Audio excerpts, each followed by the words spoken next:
श्री शिवाय नमस्तुभ्यम। मैं हूँ वामिका और आप सभी का हमारे चैनल आध्यात्मिक सागर में हार्दिक स्वागत है। भगवान भोलेनाथ और माता पार्वती की कृपा आप और आपके पूरे परिवार पर सदा बनी रहे। जो भी भक्तजन शिव महापुराण की कथा के साथ साथ भादो मास की कथा में श्रीमद् भागवत पुराण की कथा सुनना चाहते हैं तो इनकी वीडियोस भी हमारे चैनल पर हर दिन नियम से अपलोड होती हैं। आप इन कथाओं को भी अपना प्रेम जरूर दें। आज आप सुनेंगे शिव महापुराण की कथा की उमा संहिता, जिसमें भगवान श्री कृष्ण के तप से संतुष्ट हुए शिव और पार्वती का उन्हें अभीष्ट वर देना तथा शिव की महिमा करने का वर्णन है। ऋषिगण बोले, हे महाज्ञानी व्यास शिष्य सूत जी, आपको नमस्कार है। आपने कोटि रुद्र नामक चौथी संहिता हमें सुना दी। अब उमा संहिता के अंतर्गत नाना प्रकार के उपाख्यानों से युक्त जो परमात्मा सांब सदाशिव का चरित्र है उसका वर्णन कीजिए। सूत जी ने कहा, शौनक आदि महर्षियों, भगवान शंकर का मंगलमय चरित्र परम दिव्य एवं भोग और मोक्ष को देने वाला है। तुम लोग प्रेम से इसका श्रवण करो। पूर्व काल में मुनिवर व्यास ने सनत कुमार के सामने ऐसे ही पवित्र प्रश्न को उपस्थित किया था और उसके उत्तर में उन्होंने भगवान शिव के उत्तम चरित्र का गान किया था। उस समय पुत्र की प्राप्ति के निमित्त श्री कृष्ण के हिमवान पर्वत पर जाकर महर्षि उपमन्यु से मिलने, उनकी बताई हुई पद्धति के अनुसार भगवान शिव की प्रसन्नता के लिए तप करने, उनके तप से प्रसन्न होकर पार्वती, कार्तिकेय और गणेश सहित शिव के प्रकट होने तथा श्री कृष्ण के द्वारा उनकी स्तुति पूर्वक वरदान मांगने की कथा सुनाकर सनत कुमार जी ने कहा। श्री कृष्ण का वचन सुनकर भगवान भव उनसे बोले, वासुदेव, तुमने जो कुछ मनोरथ किया है वह सब पूर्ण होगा। इतना कहकर त्रिशूलधारी भगवान शिव फिर बोले, यादवेंद्र, तुम्हें सांब नाम से प्रसिद्ध एक महापराक्रमी बलवान पुत्र प्राप्त होगा। एक समय मुनियों ने भयानक संवर्तक अर्थात प्रलयंकर सूर्य को शाप दिया था कि तुम मनुष्य योनि में उत्पन्न होगे, अतः वे संवर्तक सूर्य ही तुम्हारे पुत्र होंगे। इसके सिवा जो जो वस्तु तुम्हें अभीष्ट है वह सब तुम प्राप्त करो। सनत कुमार जी कहते हैं, इस प्रकार परमेश्वर शिव से संपूर्ण वरों को प्राप्त करके श्री कृष्ण ने विविध प्रकार की बहुत सी स्तुतियों द्वारा उन्हें पूर्णतया संतुष्ट किया। फिर भक्त वत्सला गिरिराज कुमारी शिवा ने प्रसन्न होकर उन तपस्वी शिव भक्त महात्मा वासुदेव से कहा।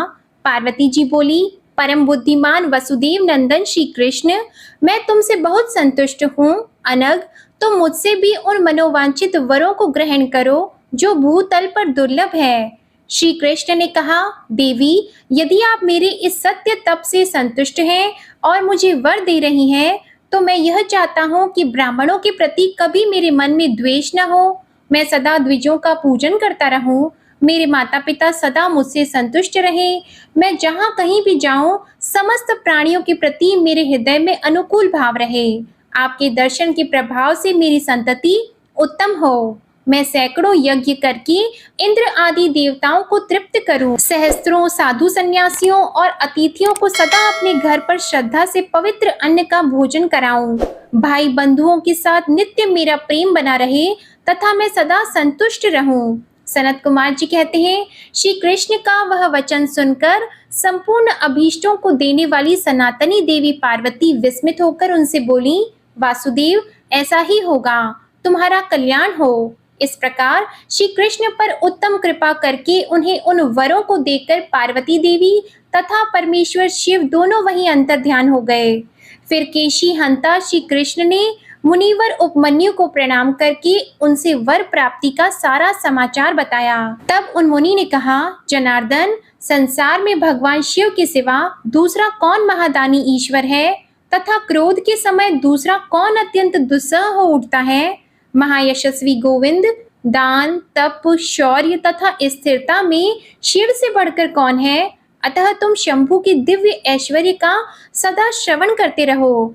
फिर उपमन्यु के द्वारा शिव की महिमा सुनने के बाद उन मुनीश्वर को नमस्कार करके वसुदेव नंदन केशव मन ही मन शंभु का स्मरण करते हुए द्वारकापुरी को चले गए। इसके बाद पापियों और पुण्य आत्माओं की यमलोक यात्रा का वर्णन है। सनत कुमार जी कहते हैं, व्यास जी, मनुष्य 4 प्रकार के पापों से यमलोक में जाते हैं।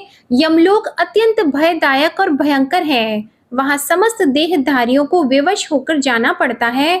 कोई ऐसे प्राणी नहीं है जो यमलोक में न जाते हों। किए हुए कर्म का फल कर्ता को अवश्य भोगना पड़ता है, इसका विचार करना चाहिए। जीवों में जो शुभ कर्म करने वाले सौम्य चित्त और दयालु होते हैं, वे सौम्य मार्ग से यमपुरी के पूर्व द्वार को जाते हैं। जो पापी पाप कर्म परायण तथा दान से रहित हैं, वे भयानक दक्षिण मार्ग से यमलोक की यात्रा करते हैं।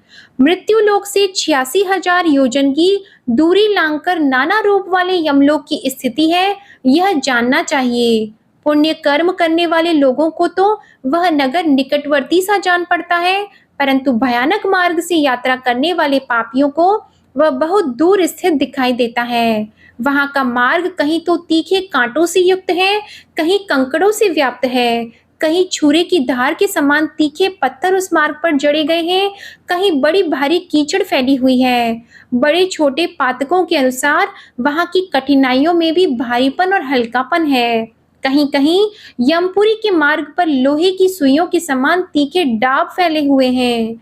फिर यमपुरी के मार्ग की भीषण यातनाओं और कष्टों का वर्णन करके सनत कुमार जी ने कहा, व्यास जी, जिन्होंने कभी दान नहीं किया है, वे लोग ही इस प्रकार दुख उठाते और सुख की याचना करते हुए उस मार्ग पर जाते हैं। जिन्होंने पहले से ही दान रूपी राह खर्च ले रखा है, वे सुखपूर्वक यमलोक की यातना करते हैं। इस रीति से कष्ट उठाकर पापी जीव जब प्रेतपुरी में पहुंच जाते हैं, तब उनके विषय में यमराज को सूचना दी जाती है।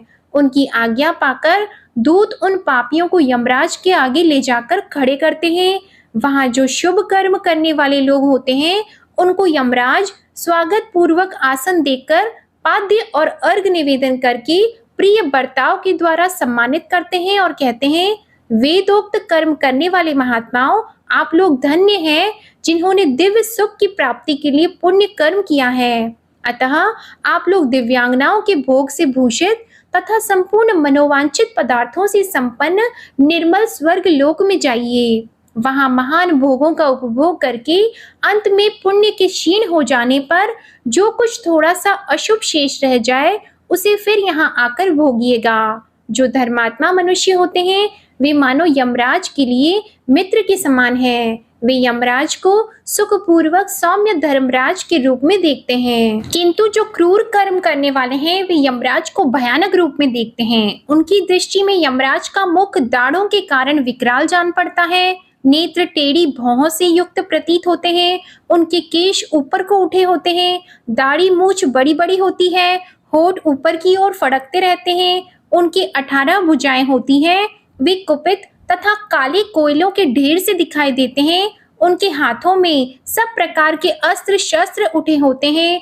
वे सब प्रकार के दंड का भय दिखाकर उन पापियों को डांटते रहते हैं। बहुत बड़ी भैंसे पर आरूढ़, लाल वस्त्र और लाल माला धारण करके बहुत ऊंची महामेरु के समान दृष्टि गोचर होते हैं। उनके नेत्र प्रज्वलित अग्नि के समान उद्दीप्त दिखाई देते हैं। उनका शब्द प्रलय काल के मेघ की गर्जना के समान गंभीर होता है। वे ऐसे जान पड़ते हैं मानो महासागर को ही पी रहे हैं, गिरिराज को निगल रहे हैं और मुंह से आग उगल रहे हैं। उनके समीप प्रलय काल की अग्नि के समान प्रभा वाले मृत्यु देवता खड़े रहते हैं।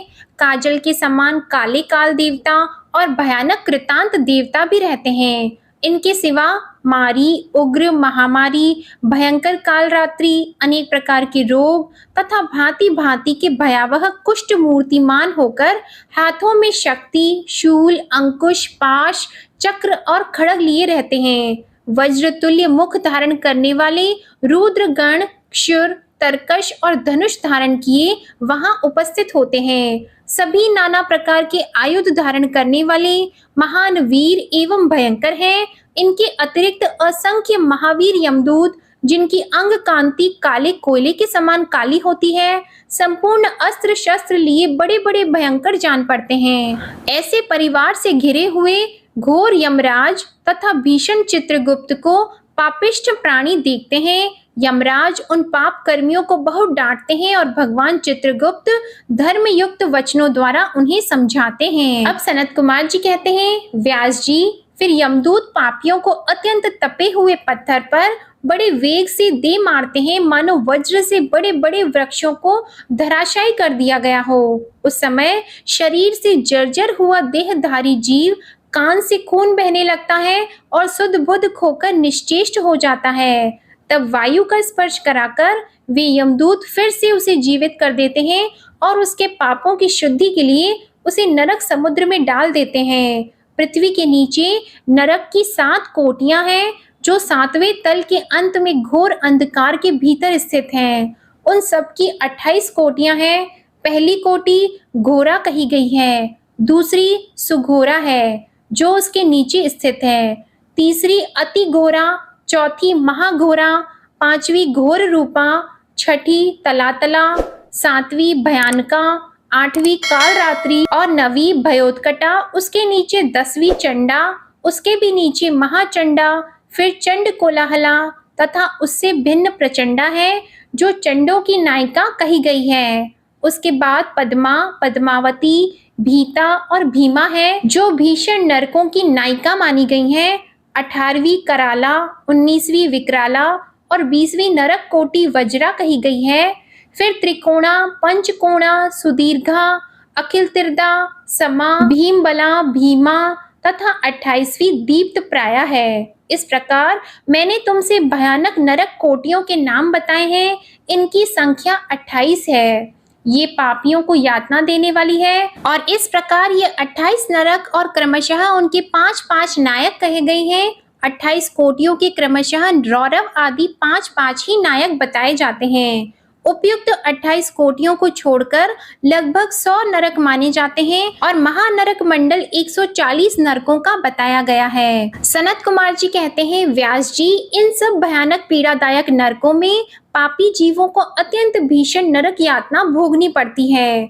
जो झूठे आगम में प्रवृत्त होता है वह द्विज नामक नरक में जाता है और जीवा के आकार में आधे कोस तक फैले हुए तीक्ष्ण हलों के द्वारा वहां उसे विशेष पीड़ा दी जाती है। जो मनुष्य शिव मंदिर, बगीचे, बावड़ी, कूप, तड़ाग तथा ब्राह्मण के स्थान को नष्ट भ्रष्ट कर देते हैं और वहां स्वेच्छा अनुसार रमण करते हैं, वे नाना प्रकार के भयंकर कोल्हू आदि के द्वारा पेरे और पकाए जाते हैं। जो सत्पुरुषों की निंदा सुनते हैं, उनके कानों में लोहे या तांबी आदि की बनी हुई कीलें आग से खूब तपाकर भर दी जाती है। इनके सिवा शीशे और पीतल को गलाकर पानी के समान करके उनके कान में भरा जाता है। फिर बारंबार गर्म दूध और खूब तपाया हुआ तेल उनके कानों में डाला जाता है।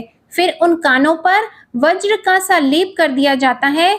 इस तरह क्रमशः उनके कानों को उपयुक्त वस्तुओं से भरकर उनको नरकों में यातनाएं दी जाती हैं। सभी नरकों में सब ओर ये यातनाएं प्राप्त होती है और सभी नरकों की यातनाएं बड़ा कष्ट देने वाली होती हैं। जो माता पिता के प्रति भौहें टेढ़ी करते अथवा उनकी ओर उद्यंडता पूर्वक दृष्टि डालते या हाथ उठाते हैं, उनके मुखों को अंत तक लोहे की कीलों से दृढ़ता पूर्वक भर दिया जाता है। जो धन रहते हुए भी तृष्णा के कारण उसका दान नहीं करते और भोजन के समय घर पर आए हुए अतिथि का अनादर करते हैं, वे पाप का फल पाकर अपवित्र नरक में गिरते हैं। जो कुत्तों और गौवों को उनका भाग अर्थात बलि न देकर स्वयं भोजन कर लेते हैं, उनके खुले हुए मुंह में 2 कीलें ठोक दी जाती है। यमराज के मार्ग का अनुसरण करने वाले जो श्याम और सबल 2 कुत्ते हैं, मैं उनके लिए यह अन्न का भाग देता हूँ, वे इस बलि को ग्रहण करें। पश्चिम, वायव्य, दक्षिण और नैऋत्य दिशा में रहने वाले जो पुण्य कर्मा कौवे हैं, वे मेरी इस दी हुई बलि को ग्रहण करें। इस अभिप्रथा के 2 मंत्रों से क्रमशः कुत्ते और कौवे को बलि देनी चाहिए। जो लोग यत्न पूर्वक भगवान शंकर की पूजा करके विधिवत अग्नि में आहुति देकर शिव संबंधी मंत्रों के द्वारा बलि समर्पित करते हैं, वे यमराज को नहीं देखते और स्वर्ग में जाते हैं। इसलिए प्रतिदिन बलि देनी चाहिए। एक चौकोर मंडप बनाकर उसे गंध आदि से अधिवासित करें। फिर ईशान कोण में धन्वंतरी के लिए और पूर्व दिशा में इंद्र के लिए बलि दें। दक्षिण दिशा में यम के लिए, पश्चिम दिशा में सुदक्षोम के लिए और दक्षिण दिशा में पितरों के लिए बलि देकर पुनः पूर्व दिशा में अर्यमा को अन्न का भाग अर्पित करें। द्वार देश में धाता और विधाता के लिए बलि निवेदन करें। फिर कुत्तों के स्वामी और पक्षियों के लिए भूतल पर अन्न डाल दें। देवता, पितर, मनुष्य, प्रेत, भूत, गुह्यक, पक्षी, कृमि और कीट, ये सभी गृहस्थ से अपनी जीविका चलाते हैं। स्वाहाकार, स्वधाकार, वष्टकार तथा हंतकार ये धर्ममयी धेनु के 4 स्तन हैं। स्वाहाकार नामक स्तन का पान देवता करते हैं, स्वधा का पितर लोग, वष्टकार का दूसरे देवता और भूतेश्वर तथा हंतकार नामक स्तन का सदा ही मनुष्य गण पान करते हैं। जो मानव श्रद्धा पूर्वक इस धर्ममय धेनु का सदा ठीक समय पर पालन करता है वह अग्निहोत्री हो जाता है। जो स्वस्थ रहते हुए भी उसका त्याग करता है वह अंधकार पूर्ण नरक में डूबता है। इसलिए उन सबको बलि देने के पश्चात द्वार पर खड़ा होकर क्षण भर अतिथि की प्रतीक्षा करें। यदि कोई भूख से पीड़ित अतिथि या उसी गांव का निवासी पुरुष मिल जाए तो उसे अपने भोजन से पहले यथाशक्ति शुभ अन्न का भोजन कराएं। जिसके घर से अतिथि निराश होकर लौटता है उसे वह अपना पाप देकर बदले में उसका पुण्य लेकर चला जाता है। अब व्यास जी बोलते हैं, प्रभु पापी मनुष्य बड़े दुख से यमलोक के मार्ग में जाते हैं। अब आप मुझे उन धर्मों का परिचय दीजिए जिनसे जीव सुख पूर्वक यम मार्ग पर यात्रा करते हैं।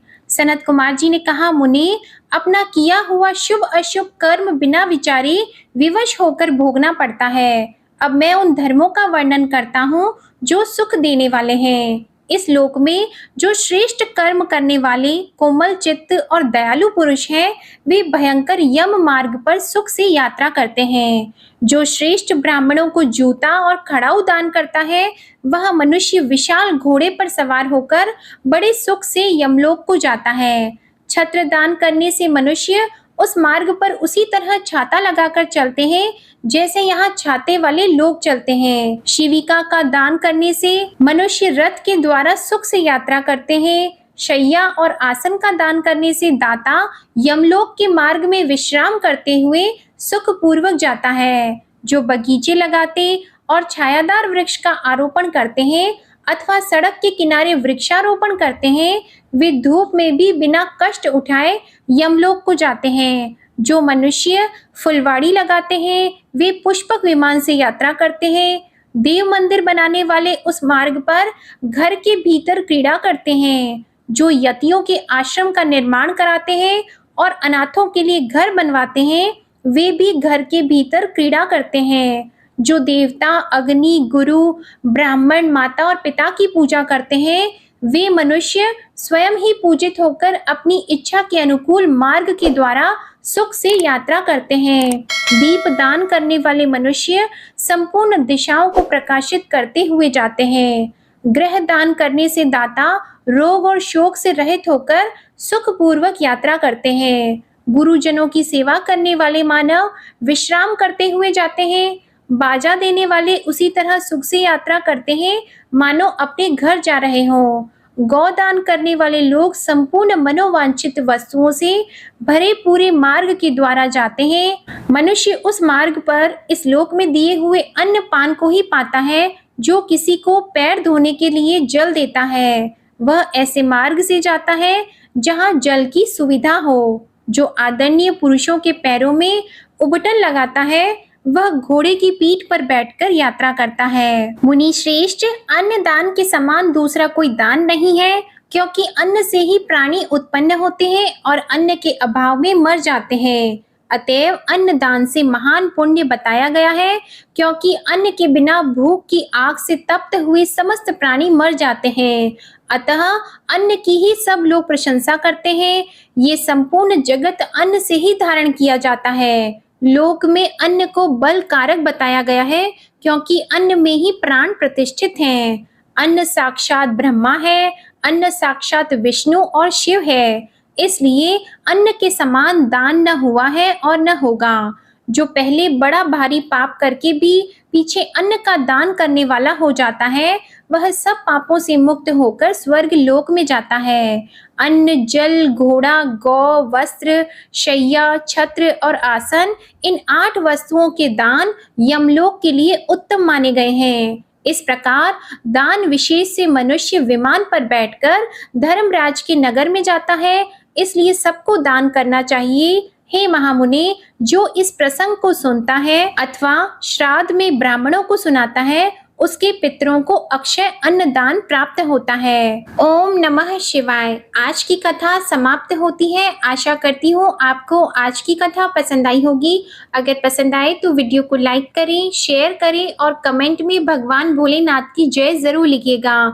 इसी तरह हमारे चैनल पर भादो मास की कथा भी हर दिन नियम से अपलोड होती है। आप इन कथाओं को भी अपना प्रेम जरूर दीजिएगा। धन्यवाद।